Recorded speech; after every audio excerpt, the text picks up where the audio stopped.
Donc, on va commencer les participes passés employés avec l'auxiliaire être. Et aussi, je vais vous montrer comment savoir si un participe passé se terminant en i, en is ou en it se termine. D'accord? Alors, on commence avec le sujet. Alors, qu'est-ce que c'est que le sujet? L'air de rien, c'est la base. Le sujet est toujours la personne ou le focus de la phrase. Le sujet est toujours celui qui fait l'action du verbe. Par exemple, il a mangé une pomme. Il fait l'action de manger, donc il est le sujet. Donc le sujet ne peut pas être le verbe et ne peut pas être un complément également. Par exemple, on a la phrase ici, les feuilles sont tombées de la table. Donc la table ne peut pas être le sujet parce que la table est en complément et les feuilles sont tombées d'où? De la table. Donc de la table, c'est un complément de phrase.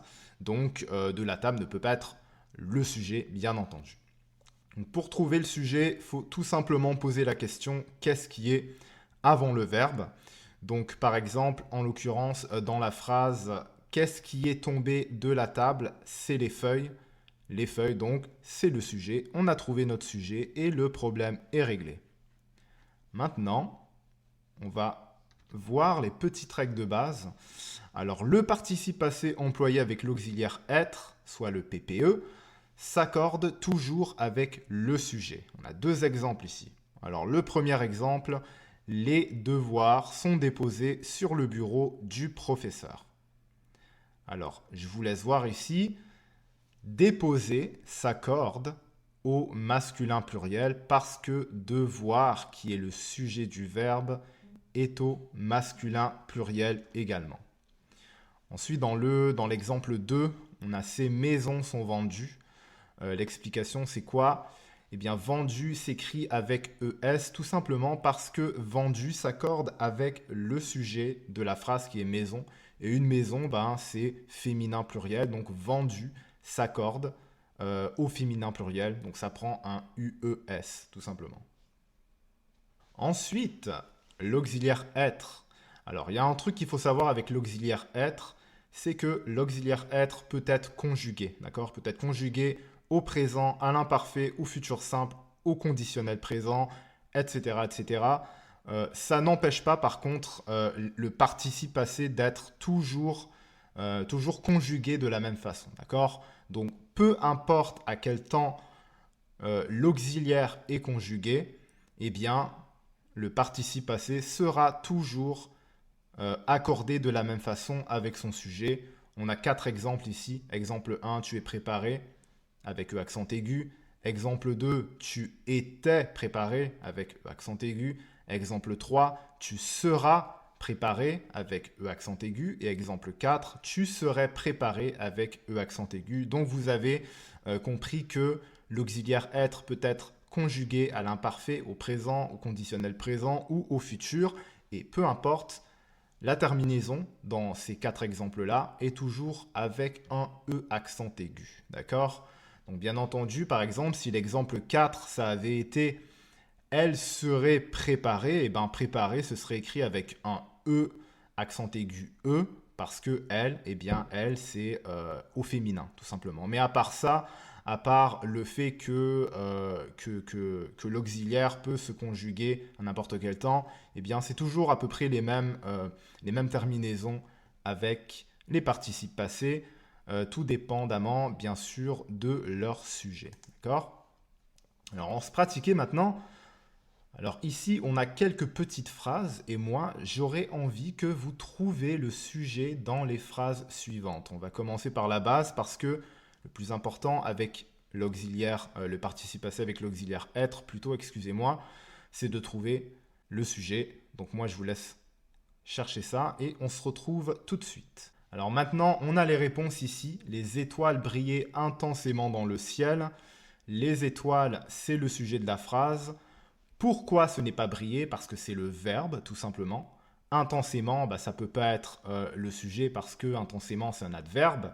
Dans le ciel, c'est le complément de phrase. Mais oui, les étoiles brillaient intensément où? Dans le ciel. Donc, forcément, il ne reste que les étoiles. Dans la deuxième phrase, on a « Les enfants ont construit un château de sable sur la plage ». Alors, c'est qui est-ce qui ont construit le château de sable sur la plage? C'est les enfants. Hein, dans la première phrase, qu'est-ce qui brillait intensément dans le ciel? C'est les étoiles. Troisième phrase, à travers la vieille ville, pendant le festival, la musique résonnait. Qui est-ce qui résonnait? C'est la musique. Donc la musique est le sujet de la phrase. Et comme vous voyez, le sujet n'est pas forcément au début de la phrase. Hein, donc il peut être en plein milieu. Donc c'est pour ça que c'est important de savoir c'est quoi un sujet, d'accord? Et c'est pour ça que c'est important aussi de se poser la question qui est-ce qui après le verbe. Dans la quatrième phrase, dans le jardin, les fleurs multicolores égayent l'atmosphère. Qu'est-ce qui égaye l'atmosphère? C'est pas le jardin, c'est les fleurs multicolores, tout simplement. Dans la cinquième phrase, l'avant-dernière phrase, après la pluie, les gouttes d'eau scintillaient sur les feuilles. Qui est-ce qui scintille sur les feuilles? Est-ce que c'est les feuilles? Bah non, les feuilles ne scintillent pas sur elles-mêmes. Est-ce que c'est la pluie? Bah non, la pluie ne scintille pas sur les feuilles. Qu'est-ce qui scintille sur les feuilles? C'est les gouttes d'eau. Donc les gouttes d'eau sont le sujet, et le sujet plutôt de la phrase. En automne, les arbres perdent leurs feuilles colorées. Donc, qui est-ce qui perd leurs feuilles colorées? Est-ce que c'est les feuilles? Bah non, c'est pas les feuilles elles-mêmes. Est-ce que c'est l'automne qui perd ses feuilles colorées? Non, c'est pas l'automne, c'est les arbres. D'accord? Donc, qui est-ce qui perd ses feuilles colorées? Les arbres. Maintenant, on se pratique encore avec un deuxième exercice, accorder les participes passés si nécessaire. Vous avez 4 phrases. Dans chacune des phrases, il y a 2 ou 3 choix, donc vous devez choisir quel est le bon. Et puis nous, on se retrouve tout de suite. Alors, voici les réponses. Dans la première phrase, on a « Ces histoires sont racontées d'une belle manière ». Alors, la réponse est racontée avec un E accent aigu ES. Pourquoi? Parce que qu'est-ce qui est raconté d'une belle manière? C'est ces histoires. Ces histoires, c'est une histoire féminin pluriel. Donc, raconter est accordé au féminin pluriel. Et féminin pluriel, bien sûr, c'est E accent aigu ES. Deuxième phrase, les lampes seront vendues demain. Alors, qui est-ce qui seront vendues demain? Ou qu'est-ce qui seront vendues demain? Eh bien, c'est les lampes. Donc, une lampe, c'est au féminin pluriel. Alors, la réponse est vendue avec un E et un S. Troisième phrase, cet élève était admis à l'université l'an dernier. Donc, qui est-ce qui est admis à l'université l'an dernier? C'est cet élève. Cet élève, donc, c'est... là, on voit que le CET, c'est au masculin. Hein, c'est pas CETTE, donc on sait déjà que c'est un garçon, l'élève. Donc, forcément, la réponse est au masculin. Donc, on dit admis avec un IS, tout simplement. Les infos pour notre publicité sont déjà écrites sur le site. Alors là, on a information et on a publicité. Alors, c'est lequel le sujet de la phrase? Eh bien, on va se poser la petite question. Qui est-ce qui est écrit sur le site? C'est les infos pour la publicité. Donc, ça veut dire que une information, c'est féminin et il y en a plusieurs, donc féminin pluriel. Donc, les informations pour nos publicités sont déjà écrites, avec ITES. Et maintenant, on va tomber dans un sujet un peu plus compliqué, mais je vous jure, ça va être un truc qui va énormément vous aider. Bien entendu, vous avez le Becherel, mais si jamais vous n'avez pas accès au Becherel, c'est toujours très utile de savoir ce petit truc-là. Donc, petit truc facile pour connaître les terminaisons en I. Donc, c'est quoi les terminaisons en I? C'est les terminaisons qui se terminent simplement par I, IS ou IT. Ça peut être ISE, bien sûr, ou ITE, ou ITES, ou ISES. Donc, ça va dépendre, bien entendu, du sujet de la phrase. Hein. On a un exemple ici. Elle a admis. Donc, comment s'écrit elle a admis? Avec un I, avec un IS ou avec un IT? C'est très facile. Donc, au féminin, on dit admise. Par exemple, la fille est admise. Ça se finit en is au féminin. Donc, au masculin, ça se termine en IS. Très important quand vous faites ce petit truc-là. Ayez un sujet en tête. D'accord? Donc, ne vous dites pas seulement, OK, admis, admise. Voilà. essayez de vous faire un contexte pour que ce soit plus facile à trouver la réponse. Par exemple, ok, la fille est admise à l'université, admise, ok, avec ISE, donc ça veut dire que c'est IS au masculin. Donc la réponse, c'est elle a admis IS, tout simplement. Mais attention, rappelons-nous que le participe passé employé avec être s'accorde avec le sujet. Le sujet, c'est quoi? C'est elle. Donc, quand on dit elle est admise, bien sûr, ça se termine avec ISE. Maintenant, un autre exemple. Marie, tu as écrit. Alors, on dit écrise, écrit ou écrite.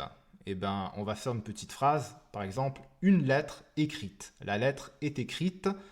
Donc, si on dit it au féminin, alors au masculin, ça va se terminer en it.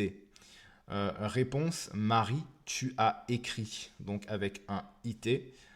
Mais attention, bien sûr, rappelons-nous que le participe passé employé avec être s'accorde avec le sujet. Donc, la lettre est écrite. Tout simplement. Et finalement, il y a un cas un peu plus compliqué. Mais quand on connaît les règles, c'est assez facile à ne pas tomber dans le piège. Premièrement, si la terminaison ne se dit pas en is ou en it, alors la terminaison est simplement i. Deuxièmement, un verbe du deuxième groupe se termine toujours en i, bien sûr au participe passé. Troisièmement, pour reconnaître un verbe du deuxième groupe, bon, alors c'est bien beau de dire, ok d'accord, les verbes du deuxième groupe se terminent toujours en i, mais il faut bien savoir comment reconnaître un verbe du deuxième groupe avec un verbe du troisième groupe. Alors dans les verbes du deuxième groupe, il y a des verbes en ir. Le verbe finir, c'est notre verbe modèle pour le verbe du deuxième groupe. Mais dans le troisième groupe, par contre, il y a des verbes aussi qui se terminent en ir. Hein, comme par exemple le verbe mourir, c'est un verbe du troisième groupe. Mais comment on fait pour savoir si mourir c'est deuxième ou troisième groupe? C'est très facile, il y a un petit truc. Donc, c'est pour ça qu'au point numéro 3, pour reconnaître un verbe du deuxième groupe, si le verbe peut se terminer en issant, c'est du deuxième groupe. S'il ne peut pas se terminer en issant, c'est un verbe du troisième groupe. Je vous donne un petit exemple ici. On a deux verbes, étourdir et mourir. Donc, pour le verbe étourdir, on peut dire étourdissant. Donc, étourdir est un verbe du deuxième groupe parce qu'on se rappelle que les verbes qui se terminent en issant au participe présent, eh bien, c'est des verbes du deuxième groupe. Mourir maintenant. Est-ce qu'on peut dire mourissant? Ça m'étonnerait énormément que une fois dans votre vie, vous allez dire quelque chose comme « en mourissant, cet homme est nanana, nanana ». Ça m'étonnerait énormément. Bien non, bien entendu, on dit « en mourant ». Par exemple, en mourant, cet homme a laissé derrière lui ses enfants, nanana, nanana. Donc, étant donné qu'on ne peut pas dire « mourissant », mourir est un verbe du troisième groupe. Alors ici maintenant, on a un verbe, on a un exemple, je veux dire, Marie-Soleil a fini ses devoirs. Est-ce qu'on peut dire finise ou finite? Et non, ça ne se dit pas. Donc, on dit elle est finie, par exemple. Donc, au masculin, ça se termine en i, tout simplement, parce qu'au féminin, ça se termine avec un e. D'accord? Donc, la réponse est Marie-Soleil a fini ses devoirs, tout simplement avec un i. Et ça revient d'ailleurs au premier point. Si la terminaison ne se dit pas en is ou en it, comme on vient de le voir, on ne dit pas finise, on ne dit pas finite. Alors la terminaison est simplement en i. Donc on vient de le voir avec l'exemple de Marie-Soleil. L'exemple numéro 2. Ce poulet est nourri au grain. Alors, nourri, est-ce qu'on peut dire nourrise ou nourrite? Bien non, nourrise, nourrite ne se dit pas. On dit elle est bien nourrie, par exemple. Nourrie avec un e. Donc au masculin, ça se termine en i. Donc la réponse est ce poulet est nourri au grain avec un i, tout simplement. Si ça avait été ces poulets sont nourris au grain, alors là, on aurait dit nourri avec un s, tout simplement parce que ça s'accorde avec ces poulets. Ces poulets, c'est le sujet masculin pluriel, donc nourri s'accorde au masculin pluriel is. On a bientôt fini. Maintenant, on va faire un petit exercice. Dans la deuxième colonne, mettez les verbes au féminin et dans la troisième colonne, accordez les participes passés correctement. D'accord? Donc je vous laisse faire ça et on se rejoint tout de suite. Alors la réponse, les voici. La forme au féminin de finir, c'est fini, e. Donc on dit fini avec un i, tout simplement. En dessous, on a le verbe choisir. Est-ce qu'on dit choisise ou choisite? Non, ça ne se dit pas. On dit choisit avec un e. Donc choisi se termine avec un i. Admettre maintenant. Est-ce qu'on dit admis, admise ou admite? Cette fille a été admise à l'université. On dit admise avec ISE, donc il a admis se termine avec IS. Dire maintenant. Est-ce qu'on dit cette lettre dite à haute voix? On dit cette lettre dise à haute voix. On dit cette lettre dite à haute voix. Donc dite, D-I-T-E. Donc on dit nous avons dit D-I-T.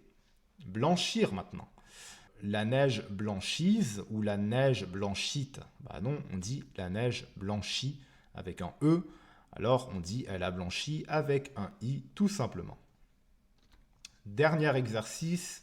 Alors ça c'est un exercice des situations vraiment de niveau intermédiaire. Alors là on augmente de difficulté.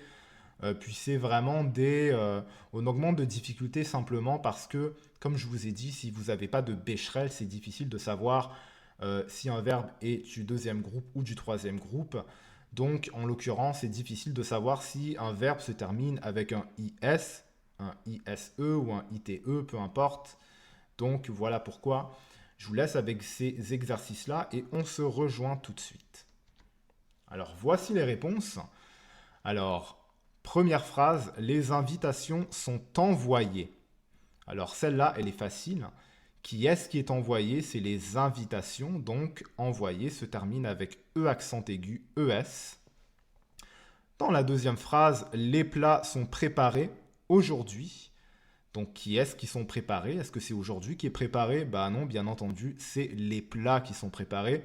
Les plats masculin pluriel, donc préparés, s'accorde au masculin pluriel, donc on dit E accent aigu S. Troisième phrase, les devoirs sont finis, finissent ou finites? Bah, on dit les devoirs sont finis, donc avec un IS. Quatrième phrase, les parties sont finies. Est-ce qu'on dit finissent, finite ou fini? Bien entendu, bah, on dit fini. Alors maintenant, il nous reste seulement deux options, fini avec un IS ou fini avec un IES. Eh bien, les parties, c'est féminin pluriel, donc fini va être donc au féminin pluriel. Alors on dit IES, tout simplement. Alors, prochaine phrase, les ponts sont détruits. Alors, est-ce qu'on dit détruisent, détruite? Est-ce qu'on dit une cabane détruise, une cabane détruite ou une cabane détruite? On dit une cabane détruite. Alors, on dit que les ponts sont détruits avec ITS et non pas IS. Avant-dernière phrase, Héloïse et Marie-Soleil sont admis, admises ou admites à l'université. Alors, bien entendu, admit, ça ne se dit pas. On dit une personne est admise, bien entendu. Alors, ça se termine avec un ISES. Finalement, la dernière phrase, la montagne est gravie, gravise ou gravite. Personnellement, je n'ai jamais entendu gravise de toute ma vie. Je n'ai jamais entendu non plus gravite. On dit une montagne est gravie. Donc, forcément, c'est le premier choix. Et pourquoi avec un E et non pas seulement un I? Bah, c'est tout simplement parce que la montagne est au féminin singulier. Donc, gravie sera au féminin singulier. Si ça avait été les montagnes sont gravies, alors gravi aurait été avec un S à la fin, plutôt IES, parce que les montagnes, c'est féminin pluriel dans ce cas-là. Alors voici ce qu'il en est pour les participes passés employés avec le verbe être. Si jamais vous avez des questions, il y a des trucs que vous ne comprenez pas, eh ben, dites-le moi par message tout simplement. Vous pouvez me texter, vous pouvez m'appeler, on peut faire des appels vidéo. Vous pouvez poser des questions aussi dans le chat, dans la section des commentaires, plutôt sur le site. Donc, il y a plein de manières de me poser les questions et moi, je vais vous répondre le plus rapidement possible, bien entendu. La prochaine étape pour nous, ça va être les participes passés employés avec l'auxiliaire avoir. C'est vraiment le participe passé le plus compliqué, entre guillemets. Mais comme j'ai dit, ben, il y a des petits trucs à savoir, des petites règles de base qui sont faciles quand on les connaît. Et une fois qu'on les connaît, bah, ça devient tout de suite beaucoup plus facile. Donc on verra ça dans la prochaine vidéo. Moi je vous dis à bientôt. Ciao ciao.